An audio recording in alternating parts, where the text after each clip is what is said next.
Hai guys, back again with me, Cowok Yori yang akan membahas tentang topik-topik sex, love, and relationship. Hai, apa kabar? Semoga kalian dalam kondisi sehat walafiat ya. Nah, pada episode kali ini aku akan membahas soal hal yang kemarin trending, yaitu salahkah menjadi swinger? Nah, buat kalian yang sudah 21 tahun ke atas, silahkan ikutin konten ini. Apabila kalian masih di bawah umur, please skip dulu video ini ya. So, daripada kebanyakan cang-cincong, langsung aja yuk kita ke pembahasan selanjutnya.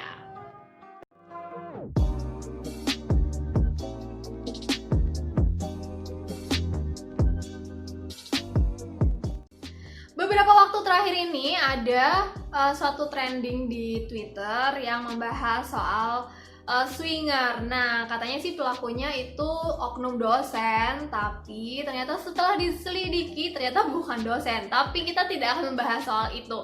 Nah, dalam dunia sex and relationship itu swinger adalah sesuatu yang mungkin sering kalian dengar. Nah, sebenarnya salah nggak sih ketika menjadi swinger? Karena dalam beberapa komen yang aku baca di Twitter itu banyak yang memberikan komentar bahwa yang namanya swinger itu tuh sesuatu yang gak bermoral, sesuatu yang hal-hal yang bener-bener yang negatif semuanya. Ya walaupun sebenarnya ada sih keterkaitan ke hal-hal seperti itu, tapi kita akan membahas hal terkait swinger yang berkaitan dengan sex life and relationship. Sebelum aku membahas soal swinger, nah teman-teman tahu nggak sih bahwa swinger itu tuh juga ada sejarahnya. Nah, dulu di kitab-kitab atau zaman-zaman prasejarah itu memang sudah ada ritual-ritual seks yang berkaitan dengan swinger.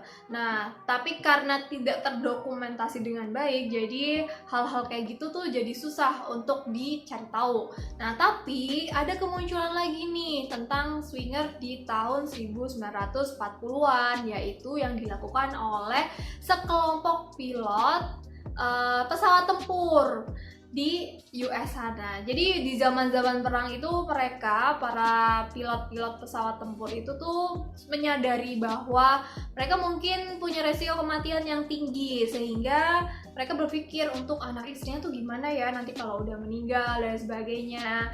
Nah, jadi dengan pemikiran seperti itu mereka berkumpul sesama pilot pesawat tempur itu untuk membuat suatu perkumpulan. Yuk gimana yuk kita mikirin yuk nanti kalau misalnya anak istri kita kalau kita nggak ada gimana. Nah, salah satunya adalah praktek berbagi istri. Nah, di situ sebenarnya bukan hanya soal seksualnya aja, tapi mereka berpikiran soal nanti soal kebutuhan emosional dan kebutuhan ekonomi jika mereka tiada nantinya. Jadi dengan adanya praktek bertukar istri, mereka jadi kayak bikin kelompok tersendiri nih yang nanti saling support pada masa yang akan datang. Nah, apa yang dilakukan oleh pilot pesawat tempur ini ternyata berkembang ke angkatan militer yang lain, bahkan ke masyarakat sipil. Nah, berbeda di zaman peperangan sebelumnya itu dan tentunya berbeda dengan zaman sekarang. Nah, praktek-praktek swinger ini mulai digunakan untuk lifestyle atau untuk eksplorasi secara seksual antara pasangan. Nah, tentu aja karena banyak orang yang berpikiran bahwa aktivitas seksual yang begitu-begitu aja tuh bikin bosan, makanya yuk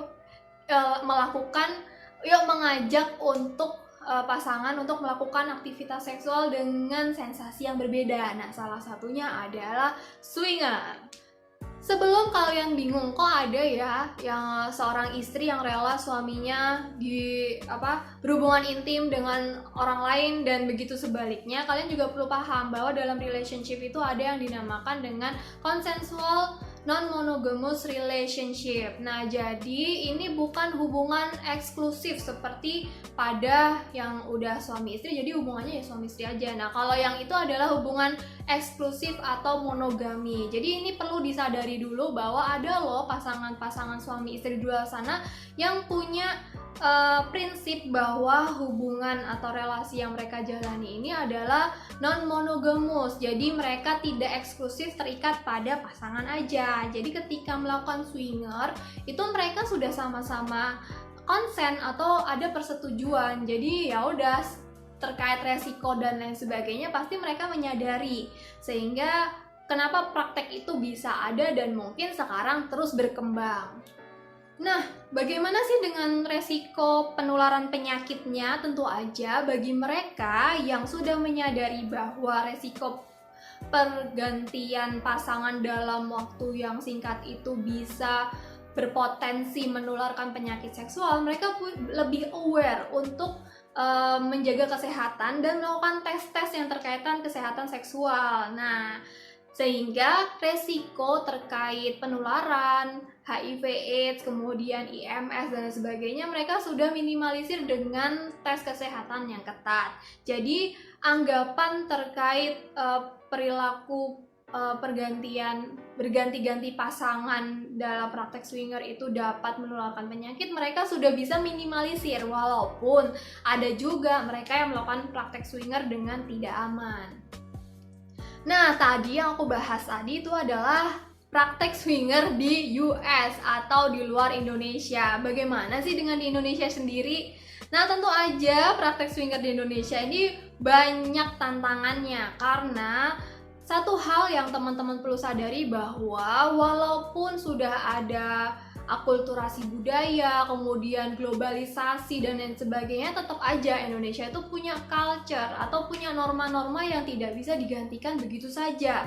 Jadi tetap tidak semua orang bisa menerima adanya praktek swinger. Nah, walaupun nih suami istri udah sama-sama komitmen untuk non-monogamus, tapi tetap aja mereka akan kesulitan untuk mencari pasangan yang bisa diajak bertukar ibaratnya swinger itu. Jadi memang tidak semudah di luar negeri sana pada prakteknya. Dan selain itu juga tidak banyak juga mereka yang punya kesadaran untuk memeriksakan kesehatan seksual, karena kembali lagi akses kesehatan reproduksi di Indonesia itu masih sedikit, walaupun bukan berarti nggak ada ya, masih sedikit dan tentu aja belum semuanya ramah untuk hal-hal terkait aktivitas seksual yang beresiko. Makanya apa yang dilakukan oleh si oknum dosen yang ingin meneliti swinger itu memang mereka sudah pada kaitannya dengan pelecehan. Kenapa? Karena dia tidak tidak meminta persetujuan pada tanda kutip orang yang diajak untuk bercerita tentang fantasi-fantasinya soal swinger. Nah, ini sudah masuk pada pelecehan. Beda lagi kalau memang si yang diajak cerita soal fantasi seksual itu memang benar-benar juga udah ada persetujuan, maka itu bukanlah masuk pada pelecehan. Nah, lalu gimana nih kalau misalnya suami istri yang salah satunya ingin punya pasangan seksual di luar pasangannya sendiri. Nah, tentu aja ini perlu banget adanya komunikasi seksual yang sangat intensif ya. Karena apa? Tidak bisa semata-mata ketika suami ingin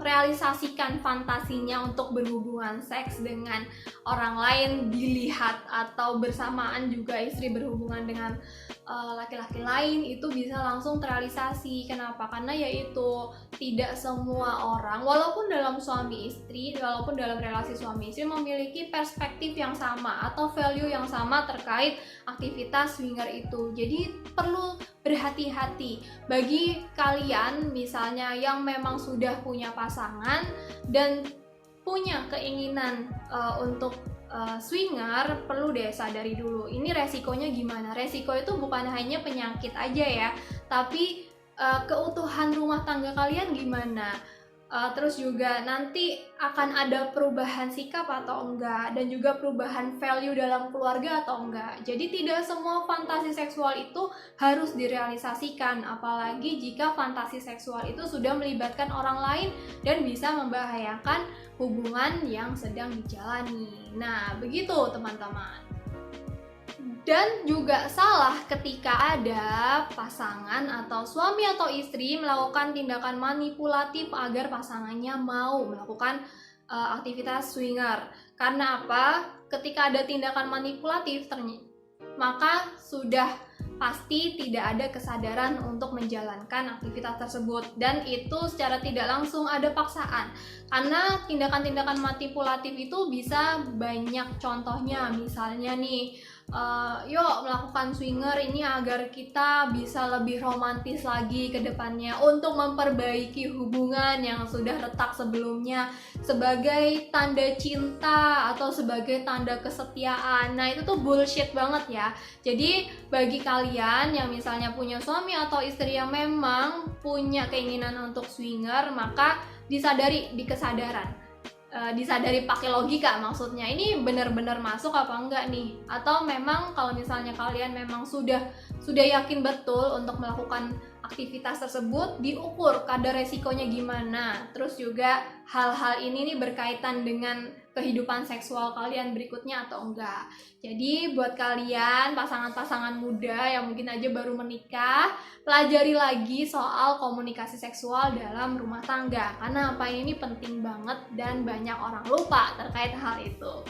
Jadi gitu dulu, terima kasih yang sudah mendengarkan dan menonton konten ini sampai selesai. Apabila ada hal-hal yang ingin ditanyakan, silahkan kirim email di celotehyori@gmail.com atau bisa mampir ke Instagram aku di @celoteh.yori. So gitu dulu, sampai jumpa di konten Celoteh Yori berikutnya. Bye!